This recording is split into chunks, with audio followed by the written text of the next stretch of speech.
नमस्कार दोस्तों, कैसे हैं आप सब। आशा करता हूँ इस संकट की घड़ी में आप सब अपने घरों में सुरक्षित होंगे। और आज का मेरा वीडियो इसी कड़ी से जुड़ा हुआ है जिसमें आपको सोशल डिस्टेंस मेंटेन करने में हेल्प मिलेगी। हम में से कई फ्रेंड्स ऐसे होंगे जिनका इंडियन पोस्ट ऑफिस में पीपीएफ अकाउंट होगा, सुकन्या समृद्धि अकाउंट होगा या फिर रिकरिंग डिपॉजिट अकाउंट होगा। और उनमें से कई ऐसे होंगे जो अब भी पोस्ट ऑफिस जाके इनके किस्तों को जमा करते होंगे। लेकिन आपको चिंता करने की कोई ज़रूरत नहीं है। आप घर बैठे बैठे ही इनके किस्त ऑनलाइन और ऑफलाइन दोनों ही तरीके से जमा कर सकते हैं। तो चलिए देखते हैं।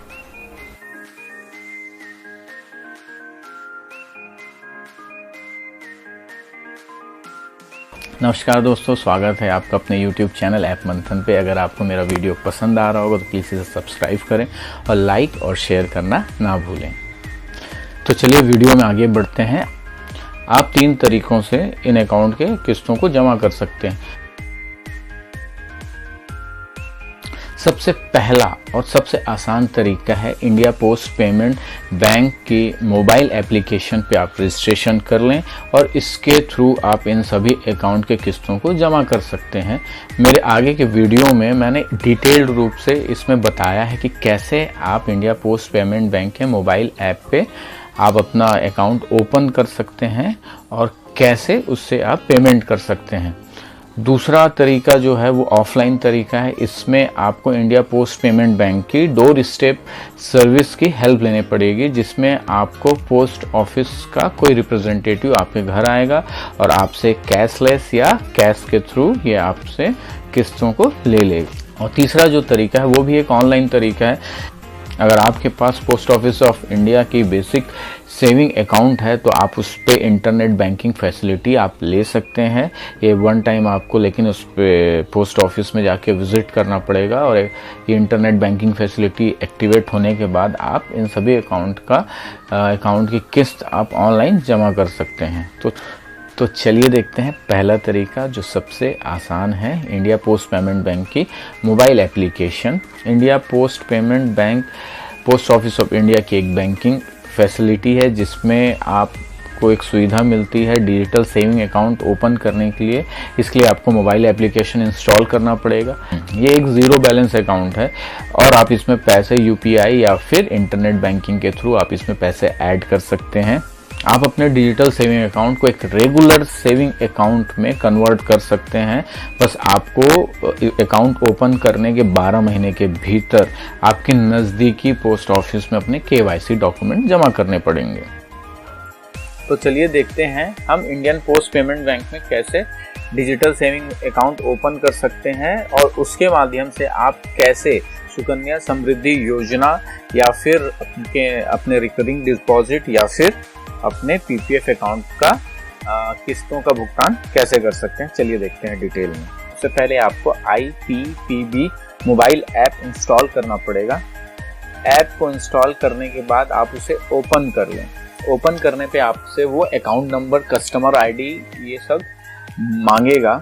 अगर आपके पास अकाउंट नहीं है और आप नए यूज़र हैं तो आप सबसे पहले ओपन योर अकाउंट नाउ पे क्लिक करेंगे।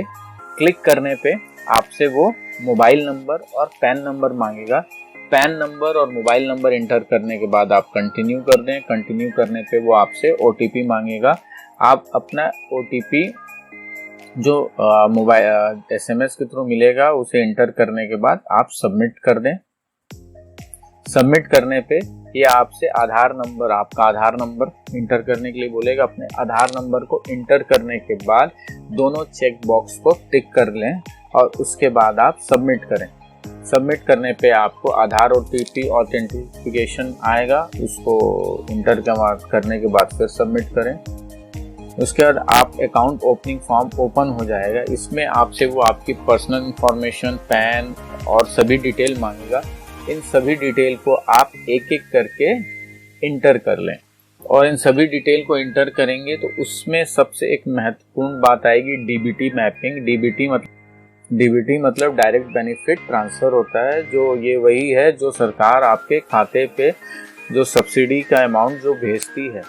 आप ऑलरेडी आपके अकाउंट पे सब्सिडी आ रही होगी, तो यहाँ पे आप option no I don't want to change DBT mapping करें, अन्यथा आपकी ये मैपिंग चेंज हो जाएगी। और इसको क्लिक करने के बाद आप सेव कर लें। बाद आपको ये फिर से आपके अकाउंट डिटेल को आप जो भी इंफॉर्मेशन आपने डाला है उसको एक बार आप वेरीफाई कर लीजिए। वेरीफाई करने के बाद नीचे कंफर्म का ऑप्शन आएगा, उस कंफर्म के ऑप्शन को क्लिक कर लीजिए। फिर आपको एक आधार ओटीपी ऑथेंटिफिकेशन के लिए मैसेज आएगा, उसमें आप अपना ओटीपी डालें और सबमिट कर लें। इसके बाद आपका अकाउंट क्रिएट हो जाएगा और आपको अपना अकाउंट नंबर और कस्टमर आईडी मिल जाएगी। ये तो रही अकाउंट ओपनिंग की बात। अब आपको अपने अकाउंट को इस मोबाइल ऐप पे रजिस्टर करना पड़ेगा। रजिस्टर करने के लिए आप फिर से वो ऐप ओपन कर लें और उस पे account number, customer ID, date of birth, mobile number ये सब इंटर करने के बाद सबमिट कर दें। इस पे आपको फिर मोबाइल 4 डिजिट का एम पिन सेट करने का ऑप्शन आएगा। आप अपना 4 डिजिट का एम पिन सेट कर लें। जब भी आप ये एप्लीकेशन ओपन करेंगे तो इसी 4 डिजिट के पिन को इंटर करके आपका एप्लीकेशन ओपन हो जाएगा। उसके बाद आपको एक फिर से ओटीपी वेरीफाई करने के लिए मैसेज आएगा। आप अपना ओटीपी डाल के वेरीफाई कर लीजिए और आपका रजिस्ट्रेशन सक्सेसफुली कंप्लीट हो जाएगा। उसके बाद कुछ इस प्रकार का आपको इंटरफेस मिलेगा।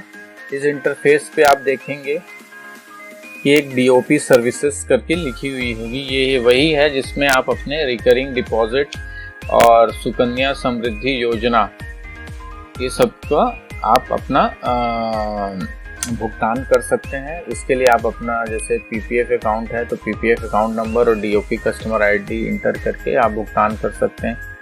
और ये सभी सुकन्या समृद्धि योजना के लिए भी सेम प्रोसीजर आप करेंगे। आपके account number, DOP customer ID inter करिए और आपने किस्त की जो अमाउंट है उसको इंटर करिए और फिर आपका ये पेमेंट आसानी से हो जाएगा। अब रही बात अकाउंट जो ओपन हुआ है वो ये ज़ीरो बैलेंस अकाउंट है। अब इस अकाउंट पे आप पैसे कैसे ट्रांसफ़र कर सकते हैं, उसके में आप यूपीआई के माध्यम से आप इसमें पैसे ट्रांसफ़र कर सकते हैं। और आप अपना यूपीआई आईडी देखना चाहते हैं तो उसके लिए आपको टॉप राइट कॉर्नर पे 3 लाइन है, उस पर क्लिक करेंगे तो इसमें आपको ये प्रोफाइल डिटेल करके एक ऑप्शन आएगा। प्रोफाइल डिटेल पे आप क्लिक करेंगे तो इसमें आपकी पूरी डिटेल निकल के सामने आ जाएगी। और इसमें सबसे नीचे देखेंगे वीपीए आईडी, यही आपका यूपीआई आईडी है। आप कोई भी आप अपना यूपीआई ऐप से ये आईडी पे इंटर करके पैसे ट्रांसफ़र कर सकते हैं। अगर आप ऑनलाइन या फिर इंटरनेट बैंकिंग के थ्रू आप अपना पैसे ट्रांसफ़र करना चाहते हैं तो आपके पास अकाउंट नंबर तो है ही, बस आपको आईएफएससी कोड की ज़रूरत पड़ेगी। आईएफएससी कोड के लिए आप इस पे आप व्यू स्टेटमेंट दिख रहा है, उस व्यू स्टेटमेंट पे जाएंगे तो एक डिटेल ओपन होगी। इसमें देखेंगे आईएफएससी कोड भी आपको शो कर रहा है। ये आईएफएससी कोड और आपके अकाउंट नंबर के थ्रू आप किसी भी बैंकिंग सर्विस के इंटरनेट बैंकिंग से आप इस पे आप पैसे ट्रांसफ़र कर सकते हैं। दूसरा तरीका जो है वो ऑफलाइन तरीका है, जिसे हम इंडिया पोस्ट पेमेंट बैंक के डोर स्टेप बैंकिंग बोलते हैं। इसके लिए आपको इनके कॉल सेंटर में कॉल करना पड़ेगा और आपको अपॉइंटमेंट लेनी पड़ेगी, जिसके बाद पोस्ट ऑफिस ऑफ इंडिया का कोई अधिकृत रिप्रेजेंटेटिव आपके पास आएगा और आपसे ये किस्त कलेक्ट कर लेगा। दोस्तों, गौर करने वाली बात यह है कि पोस्ट ऑफिस ऑफ इंडिया को आपको इसके लिए एक मिनिमम चार्ज पे करना पड़ेगा। इसकी अधिक जानकारी के लिए आप इनके टोल फ्री नंबर पे कॉल करेंगे तो पूछ सकते हैं, या फिर इनकी वेबसाइट पे भी ये अवेलेबल है। तीसरा तरीका जो है वो भी एक ऑनलाइन तरीका है। इसके लिए आपके पास पोस्ट ऑफिस ऑफ इंडिया का बेसिक सेविंग अकाउंट होना ज़रूरी है। अब इस अकाउंट पे आप इंटरनेट बैंकिंग की फैसिलिटी ले सकते हैं। इंटरनेट बैंकिंग की फैसिलिटी लेने के लिए आपको 1 टाइम पोस्ट ऑफिस जाना पड़ेगा और आपको एप्लीकेशन फॉर्म भरने के बाद उसमें रिक्वायर्ड डॉक्यूमेंट सबमिट करने पड़ेंगे। फिर एसएमएस से आपको जो लिंक मिलेगी उस लिंक पे जाके आप अपना अकाउंट एक्टिवेट कर सकते हैं। ये बिल्कुल ही ईजी स्टेप होगा, जैसे आप दूसरे बैंकिंग फैसिलिटी में आप अपने इंटरनेट बैंकिंग चालू करते हैं, ठीक उसी प्रकार ही इसमें भी आप आसानी से अपनी इंटरनेट बैंकिंग फैसिलिटी एक्टिवेट कर सकते हैं और उसके बाद फिर आप अपने सुकन्या समृद्धि योजना, पीपीएफ और आरडी से जुड़े अकाउंट के किस्त को आसानी से जमा कर सकते हैं। आशा करता हूँ दोस्तों आज का वीडियो आपके काम आएगा। आज के वीडियो में बस इतना ही। तब तक के लिए जय जोहार, जय भारत।